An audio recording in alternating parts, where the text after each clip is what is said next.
World heritage শান্তিনিকেতনে 200-রও বেশি বেআইনি হোটেল, রিসোর্ট, রেস্তোরাঁ গড়ে উঠেছে কয়েক দশকে। তা নিয়ে নির্বিকার প্রশাসন, এমনটাই অভিযোগ। তারাপীঠ বা কলকাতায় এই দুটি জায়গায় ভয়াবহ অগ্নিকাণ্ডে মর্মান্তিক মৃত্যুর পরেও টনক নড়েনি বোলপুর পৌরসভা ও বীরভূম প্রশাসনের।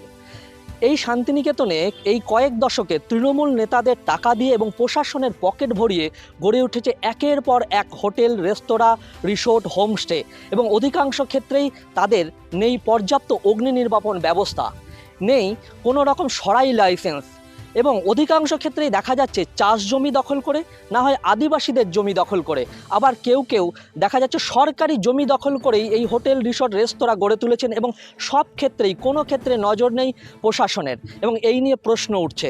এই দুটো ঘটনায় তো আমাদের গোটা সমাজকে নাড়িয়ে দিয়েছে।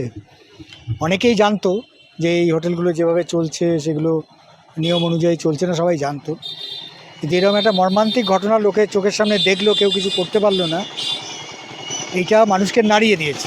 এবং আমাদের বোলপুর শান্তিনিকেতন নিয়ে আমরা খুবই চিন্তিত এর পরে, কারণ শান্তিনিকেতন বোলপুরে প্রচুর হোটেল, রিসর্ট আছে যেগুলো শুধুমাত্র তৃণমূলের নেতাদের পুষ্ট করে এই হোটেলগুলো তৈরি হয়েছে, কোথাও কোনো আইন পাস করা বা কিছু হয়নি আর কি।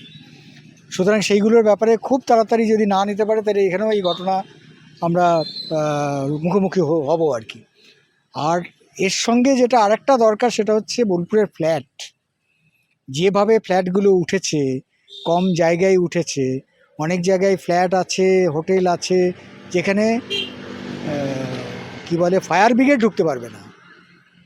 তো এইগুলো অবিলম্বে যদি ব্যবস্থা না হয়, তাহলে আগামী দিনে বোলপুর শান্তিনিকেতনে খুব বড় ধরনের ঘটনা ঘটার সম্ভাবনা আছে। সুতরাং আমরা সবাই চাইব যে প্রশাসন খুব শক্ত হাতে এটা ধরুন, কে নিয়ম নিয়ে করেছেন, নিয়ম নিয়ে না, নিয়ম বহির্ভূত করেছেন, মানে তৃণমূল আমলে আমরা দেখেছি তো, নিয়ম বহির্ভূত মানে হচ্ছে তৃণমূল নেতাদের পকেট ভরা হয়েছে, 4 তলার পারমিশন হয়েছে, 5 তলা করেছে, ফাইন হয়েছে, তৃণমূল নেতাদের পয়সা দিয়েছে, 5 তলা মুকুব হয়ে গেছে। এই সব বিষয়গুলো যদি ধরতে না পারে, এখন যদি রাজনৈতিক দল না ধরে, তাহলে মানুষ ধরবে, এবার জনগণই ধরবে। সব টাকা পয়সা নিয়ে হয়েছে, মানে তৃণমূলের সরকারের চলাকালীন সাধারণভাবে যা হয়েছে টাকা পয়সা নিয়ে হয়েছে। তো ফলে এই যে হোটেল ব্যবসাগুলো গড়ে উঠেছে, ঠিক এখানে প্রচুর মানুষ আসেন, তাদের জন্য হোটেল, রেস্টুরেন্ট সব দরকার, এগুলো ঠিক আছে, কিন্তু সেটা তো নিয়ম মেনে করতে হবে। এই যে আজকে কলকাতায় যা ঘটনা ঘটলো, বা তারাপীঠে, এই যে তারাপীঠে একটা উন্নয়ন পর্ষদ শুরু হয়েছিল শুধুমাত্র এই পুরো তারাপীঠটাকে দেখার জন্যে, তারপরে এই ঘটনা ঘটেছে। তো বোলপুর শান্তিনিকেতনে সেরকম কোনো বিষয়ই নেই। দেখুন, দীর্ঘদিন এখানে 15 বছর ধরে তৃণমূল সরকার ছিল।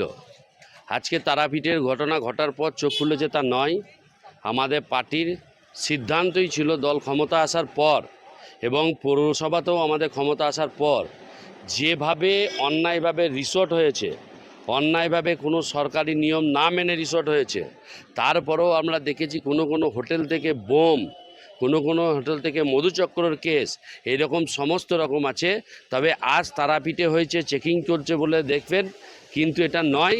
বোলপুরেও আগামী দিনে প্রশাসনের মাধ্যম দিয়ে, পৌরসভার মাধ্যম দিয়ে যেসব রিসর্ট 2 নম্বরীভাবে অন্যায়ভাবে হয়েছে, তাদের বিরুদ্ধে যথাযথ ব্যবস্থা ভারতীয় জনতা পার্টি সরকারের যখন বোর্ডে আসবে, তখন অতি অবশ্যই করব। কেন এই শান্তিনিকেতনের হোটেল, রিসোর্ট, রেস্তোরাঁগুলোর বেআইনি কার্যকলাপ, যেখানে মধুচক্র পর্যন্ত বসে, এবং অনায়াসেই কোথাও কোনো দুষ্কর্ম করলে এখানে অনায়াসেই গা ঢাকা দেওয়া যায়, এমনও হোটেল, রিসোর্ট, রেস্তোরাঁ রয়েছে। এমনকি একটি হোটেল থেকে কিছুদিন আগে বোমা পর্যন্ত উদ্ধার হয়েছিল, তারপরেও নজর নেই পুলিশ প্রশাসনের, বীরভূম জেলা প্রশাসনের, এমনটাই প্রশ্ন উঠছে এবং প্রশ্ন তুলছেন বিরোধীরা। শান্তিনিকেতন থেকে অভিষেক দত্ত রায়, ETV ভারত।